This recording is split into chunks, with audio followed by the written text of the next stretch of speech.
Bismillahirrahmanirrahim. Assalamualaikum warahmatullahi wabarakatuh. Pada kesempatan kali ini, izinkan saya untuk mencoba membahas tentang sejarah pergerakan nasional. Ada banyak sejarah atau pergerakan nasional yang ada di Indonesia ini. Bagaimana kita ketahui bersama, ada organisasi yang bernama Budi Utomo, kemudian ada juga yang berbau keislaman yaitu Syarikat Islam, di mana juga di dalamnya itu pada awal mulanya itu Syarikat Dagang Islam, kemudian berkembang yang pada akhirnya menjadi Syarikat Islam. Kemudian juga ada Indis Parties dan lain sebagainya. Namun pada video kali ini saya akan mencoba sedikit membahas tentang sejarah gerakan pemuda seluruh Indonesia. Nah, kita ketahui bersama bahwa pada zaman dahulu atau sebelum atau pra abad ke-19 itu bangsa Indonesia atau masyarakat yang ada di Nusantara itu berjuang melawan kolonialisme itu secara individu di daerahnya masing-masing. Dalam artian kita ambil contoh bagaimana Diponegoro itu berjuang mempertahankan wilayahnya yang ada di Jawa. Kemudian juga bagaimana kita ketahui bersama Pangeran atau Panglima Patimura yang ada di Indonesia Timur atau di Maluku itu melakukan perjuangannya juga melawan penjajah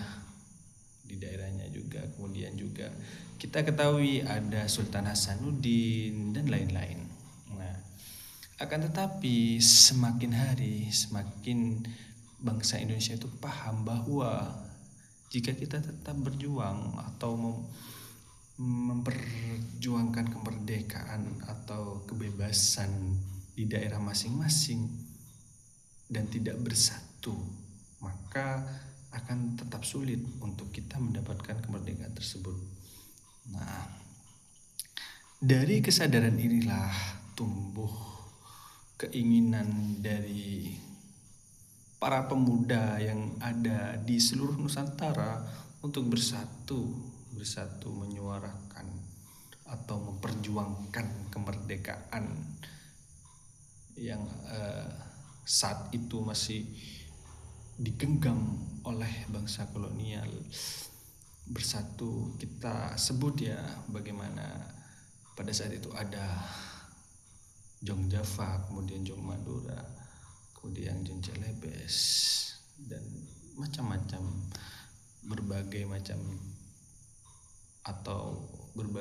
suku, berbagai macam pemuda itu yang ada di Indonesia bersatu. Nah, kesadaran ini tumbuh pada sekitar awal abad ke-20 di mana transformasi besar itu terjadi saat organisasi kedaerahan bersatu. Nah, kita ketahui pada tahun 1928 ada sebuah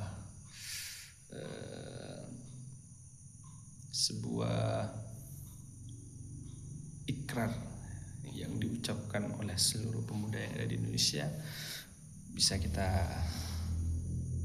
sebut dengan Sumpah Pemuda, yang bunyinya kurang lebih seperti ini. Kami pemuda-pemudi Indonesia bertanah air satu, tanah air Indonesia. Seperti itu salah satu ikrar dari pemuda-pemuda pada saat itu. Bagaimana tonggak sejarah penting gerakan pemuda di Indonesia? Nah, itu kita sedikit bahas ya, bagaimana pada awal 1908 sampai 1920. Nah, dirikanlah Budi Utomo. Ini adalah didirikan oleh para pelajar Stafia untuk merupakan organisasi modern yang membagikan kesadaran, ya kembali tentang kesadaran bahwasanya kemerdekaan ialah hak segala bangsa seperti itu. Kemudian ada tridharma dan lain sebagainya. Dan kemudian fase berikutnya yaitu di era 1920-an, bagaimana konsolidasi pemuda Nusantara seperti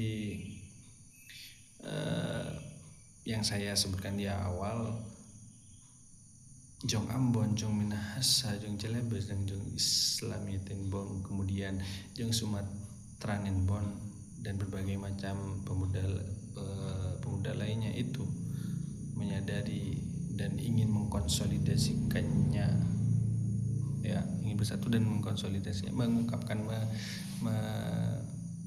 bahwasanya kita juga berhak atas kemerdekaan bangsa kita. Kemudian setelah itu fase persatuan nasional. Nah, di fase inilah yang tadi saya sebut juga ketika Ikrar Sumpah Pemuda itu disebutkan. Inilah fasenya, yaitu pada kisaran tahun 1926 sampai 1928. Nah, di dalam fase persatuan Indonesia atau di Kongres Pemuda ini ada Kongres Pemuda pertama dan kemudian ada Kongres Pemuda kedua.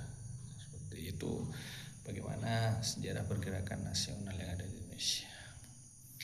Dapat kita ambil dari bagaimana atau hikmah yang dapat kita ambil dari sejarah pergerakan nasional, yaitu pada saat itu para pemuda berjuang untuk mendapatkan kemerdekaan dari bangsa Belanda dengan cara berjuang, bertempur, kemudian melawan, perjuangkan. Betapa sulitnya mendapatkan kemerdekaan pada saat itu, betapa sangat butuh kerja keras untuk mendapatkan kemerdekaan tersebut. Kan tapi sekarang tugas kita sebagai pemuda-pemudi yang telah merasakan kemerdekaan, kita harus jaga kemerdekaan ini. Kita harus merawat kemerdekaan ini dengan cara mengisinya dengan hal-hal yang dapat memajukan bangsa, negara, dan agama. Mungkin juga sekian bahasan yang amat singkat ini. Semoga bermanfaat, dan akhirnya assalamualaikum warahmatullahi wabarakatuh.